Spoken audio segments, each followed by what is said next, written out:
Gsxr 750. Whew, man, been busy. I'm roached, tired, but we're gonna push through. We finally got the Polaris Outlaw 500 on the lift. It used to be a 500, now we're running an inline 4. We're gonna make it street bike powered. So this is just a quick update. We're working on this motor mount, trying to get it lined up. And let me tell you something, the most important thing for you guys out there that are building these street bike quads is line up. The most important thing to do is when you get the rear main motor mount sprocket on, you've got to have it dialed in. I mean, I've got a caliper here and I'm getting it within 15 thousandths of an inch. And if I can get it better, I'm going to try for better. But right now I'm at about 15 thousandths of an inch off, side to side. Top is perfect. I've got it up against the frame rails and we're you know, this way we're good. This way is what we're working on. And it's almost there. So you can come here. Let me bring you over here. This is what we got going. Here's the rear motor mount that we made out of a block, right? And this was from the motorcycle right here, this section. We got it bolted on. I had to grind down a little bit of the cases to get it down.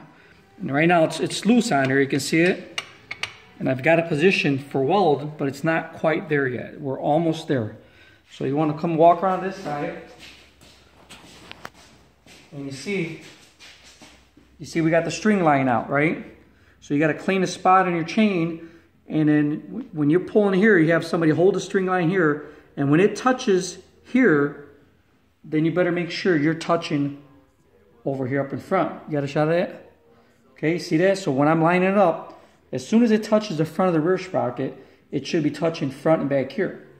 And then over here real quick, you see I got my trusted dial caliper. I used to be a CNC machinist. I used to work R&D, so I used to love building things. But you want to try to get it, you know, as close as you can. So we're at 456, 1 inch, 458 thousandths of an inch. So it's within 20 thousandths of the other side. So you get the picture. You can see the shavings. We're doing a little bit of grinding. You don't want to dig into your cases. Just a little bit, just the minimum you need to get the ground clearance. So this is just a quick update for all you guys out there. I know I've had a couple people asking me questions, this, that, what engines work good. Just for the record, this is a 400cc street bike engine. I don't like giving away all my secrets, but actually for you guys, I'll give them away. It's a Gsxr 400, it's a Bandit. You can also known as a Gsxr 400. You can use that engine as well. It's compact. I don't want to give, you know, put too big of an engine in this thing. It's an Outlaw with independent suspension.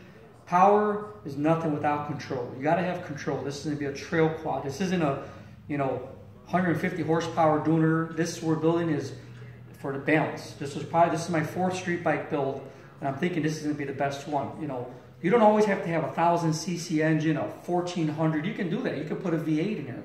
But the point is to have something that's going to be able to ride nice, have awesome linear acceleration, 4 cylinders, and maintenance free. You know, these engines go 40 to 50,000 miles without doing anything to them. And they've got street bike manners. So, peace out. We're going to get back to it. Polaris Outlaw with the Gsxr 400 engine in there. Or Bandit GSX. You know, same thing. The cam's a little different. But basically about the same horsepower range. You know, within 5 to 8 horsepower. So Gsxr 750. Get back to you soon.